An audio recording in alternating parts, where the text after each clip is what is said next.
Hello, everyone, and welcome back to a new episode of The Legend of Zelda: The Wind Waker. Oh my goodness, I love this game. Um, I haven't played in a hot second. It's been a couple days, so I'm so excited to get back into this. Without further ado, we're in Underwater Hyrule. Y'all know the drill. Y'all know the drill. Do I have to introduce this every time? We're playing The Wind Waker. We're in Underwater Hyrule. This beautiful world. And it's just, yeah, it still hits me, right? Looking out into the distance, I see those mountains, the rivers, the lake. And I'm reminded of my own project. If y'all don't know, on this project I'm doing, on this YouTube channel, I run a 3D modeling fan project where I'm remodeling the land of Hyrule as it could have existed within the world of the Wind Waker. Because this is all we see, is this world that's just out in the distance. And that's it. That's the whole map. And of course, it's a very significant part of the story, and yet we don't really get to explore this world. And just, man, even just this area here, just all the time that I've just thought about this courtyard and, looked at the walls here and thought about the rooms of the castle, right, that exist in those hallways sticking out to the side and the towers. And, part of my project, I think it would be really fun to remodel an interior for Hyrule Castle that corresponds to the exterior. I think there's reasons geometrically that would be a challenge. And that's something that would happen, I think, at the very end, after the overworld's done. But anyway, that is something on my radar. But yeah, I mean, we're back in this, it's like stepping into a ruined cathedral. I don't know. I remember how I felt stepping into Rosalind Chapel. If y'all know Rosalind Chapel, which is a beautiful sanctuary. And it's hundreds of years old. And you feel that. You step in and you feel this, you can feel all that worship that's happened years ago. And of course, Hyrule Castle is not a cathedral, but it is modeled after one, as if it's a monument to these old gods. Are you him? Are you the one who was speaking through my stone without my permission? Answer me. That stone is an enhanced version of the gossip stones long spoken of in the legends of the Hyrulean royal family. I am the one who made it. You? You made it? The royal family's gossip stone? What the heck are you talking about, dog? Have neither of you heard the tales? Tales of the kingdom spoken of in the legend of the great hero, the place where the power of the gods lies hidden. This place, where the two of you now stand, is that kingdom. Oh yeah? This is Hyrule. Yeah, let's go. And I am its king. I love this. And Twilight Princess tries to have that reveal too, where you're you're going to the castle, and then eventually you're taken prisoner there in the castle. And there's this whole thing where Midna is can you guess where you are? And then you find out that you're in Hyrule Castle, and it's supposed to be this reveal. And I don't know, maybe it works for a new player, but looking back, it's I think this is a way more powerful revelation of this place, this is Hyrule, this kingdom that you thought was just a legend is real, right? So that's great. But now both of you must listen to me. Once long ago, this land of Hyrule was turned into a world of shadows by Ganon, who sought to obtain the power of the gods for his own evil ends. My power alone could not stop the fiend, and our only choice was to leave the fate of the kingdom in the hands of the gods. When the gods heard our pleas, they chose to seal away not only Ganon, but Hyrule itself. And so, with a torrential downpour of rains from the heavens, I've never denied that Hyrule was sealed away by a flood that involved rain. I know, excuse me, that's without context. That's referring to a discussion about some of my fan theories about how the flood came to pass. I don't think it was just rain. I think perhaps there were other reasons that the water came rushing into Hyrule. But anyway, that's a different discussion for another day. Yet all was not lost, for the gods knew that to seal the people away with the kingdom would be to grant Ganon's wish for the destruction of the land.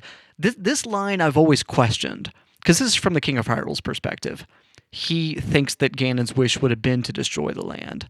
But we know, of course, from later dialogue that wasn't Ganon's wish. Ganon wanted to conquer Hyrule, but never to destroy it. So before the sealing of the kingdom, the gods chose those who would build a new country and commanded them to take refuge on the mountaintops. See, but I brought up that previous line just because to bring home a point that we can't necessarily take dialogue at face value. These are perspectives with bias. These are characters with bias.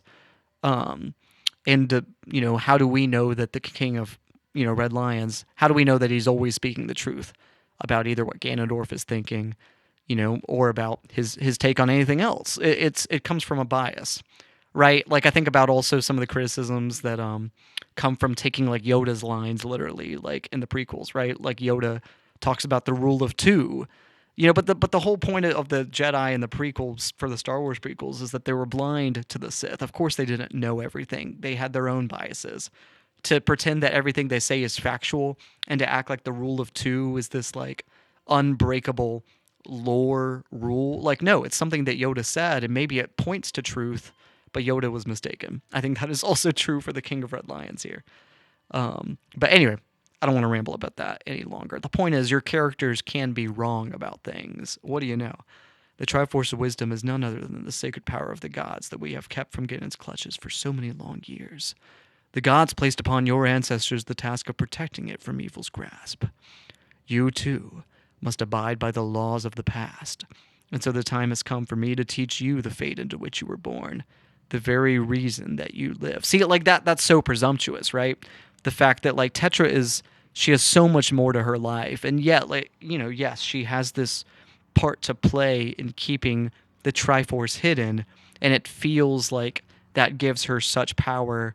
But ultimately, like the royal family is gone. The kingdom that the royal family belonged to is gone. There is, Hyrule is there, but it's sealed away. It is left behind. The castle is all that's left. And all the people that Hyrule ruled are now, their descendants now live upon the surface. She is not the princess of a kingdom. To call herself Princess Zelda means nothing in the world above. To be Princess Zelda is not her reason to live, and yet there seems to be power in playing that part for a while to make sure that she's there for the final seal against Ganon. But I mean, I don't know, not to go off on these tangents. That said, I think there is power in realizing your ancestry, recognizing that your own history and the history of your family. But that doesn't mean that, she doesn't have to take ownership of, continuing this royal family, right? That's her choice. And I love that. I love that that's part of the themes of the Wind Waker is leaving behind this monarchy. I think sometimes Zelda games get confused when it comes to these political stances that they take, where this monarch who is Princess Zelda, is a hero, right? And she gets to by rescuing her and protecting the royal family, it becomes this kind of message of reinstating the monarchy, right? The status quo of making sure that they keep power, as if the monarchy is some force for good. And of course, like the subtext of a lot of the games is that the Hyrule monarchy is very flawed. And I think we see that in the ways that it's taken over, in the ways that, Ganon replaces it with his own monarchy. So it's just, I don't know, like the themes and the political subtext of some of these games, right?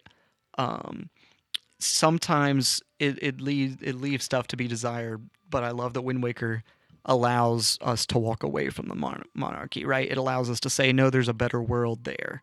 We don't have to be tied down to these traditions. It is my wish that you wait here in hiding until we return. And she didn't have to abide by that. But, right, she says, Joe, we must go. And it almost seems like she would. And I guess, like, I want to hone in on that, right? Because she says we must go right after he told her to stay. And yet she does stay. We know that we leave her, right? We leave her behind. I don't know. I think it's very interesting. I don't know how to say this. This is a great scene, too. I've been glossing over some of the dialogue. Everything that's happened to you and your poor sister, it's all been my fault. Oh, don't say that. I mean, it's true, in a way. I'm so sorry. Like, Link's like, nah, don't worry about it. Because it's true, right? Like, his sister being kidnapped it wasn't Zelda's fault. She didn't kidnap his sister. But the bird mistook Link's sister for her. And now I don't know, like this whole history of Ganon and this fight with the royal family and the Master Sword, and there she is in the Old Kingdom, and understanding that she wields the Triforce that Ganon is trying to claim. But yeah, I mean, yeah, there's the stone rolls over the the basement, right? And so now Zelda is forced to stay there. But it seemed like for a moment that she was ready to leave as well and to disobey the king until she was forced to stay.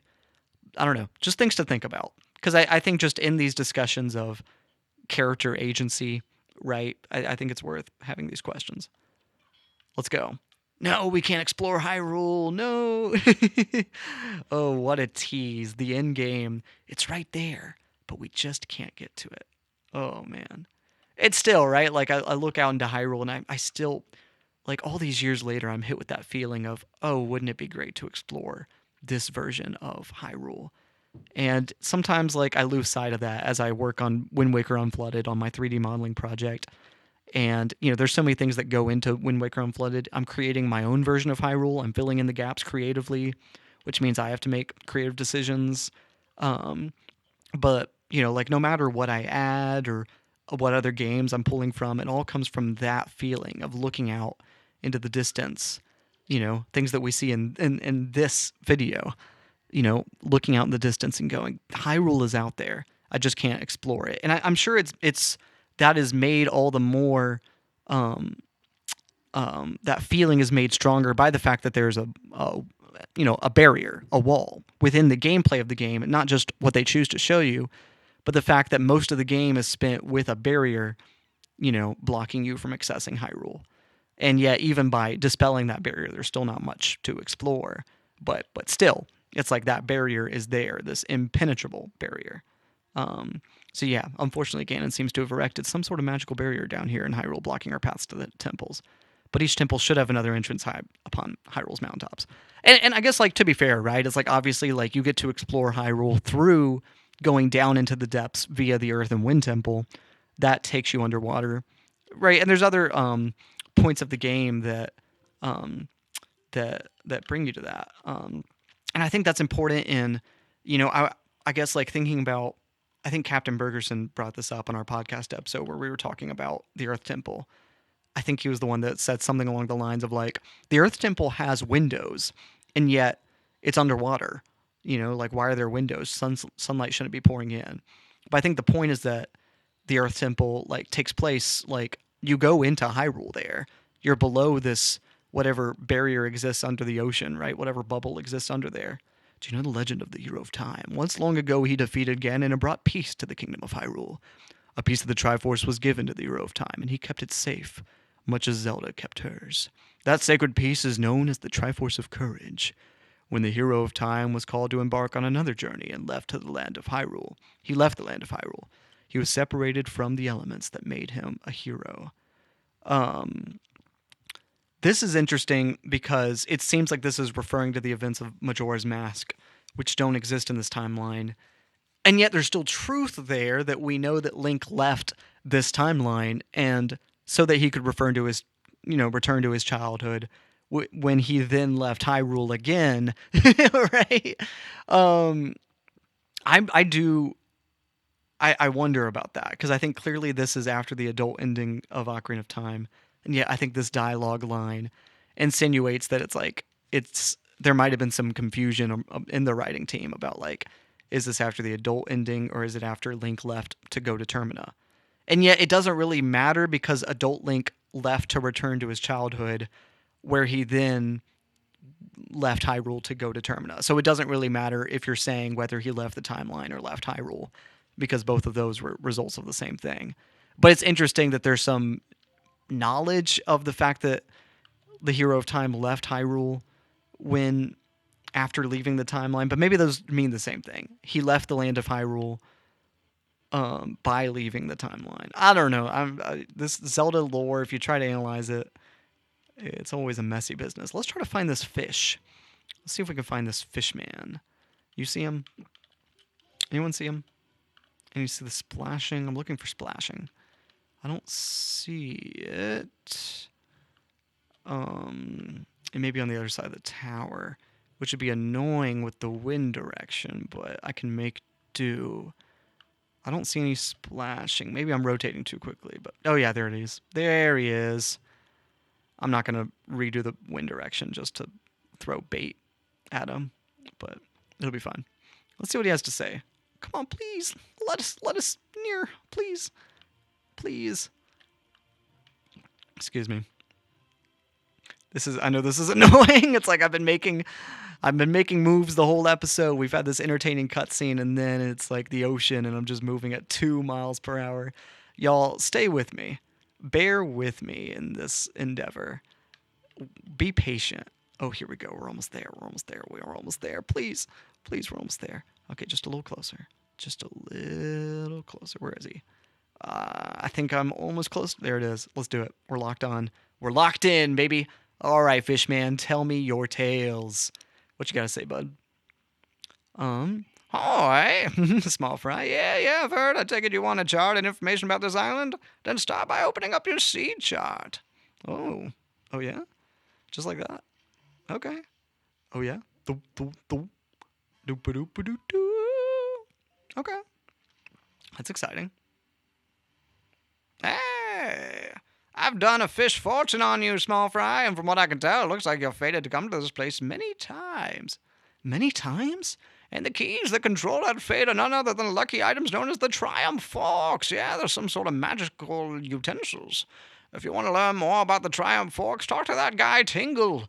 That's what the fish fortune told me. Now I know I may only be a fish, but my fortune-telling is uncannily accurate. You'd better believe it, small fry. And that's all the info I've got to offer. If you want to hear it again, you'll have to throw some more baby. And it's that simple. There you go. I think that's all the time we have for this video. Y'all, I'm making shorter videos so that I can release more a week. If y'all are interested in that, I'll have another gameplay video in just a couple of days. So we're releasing more on this channel. Get hyped for more. But without further ado, I will see y'all in the next video. Peace out.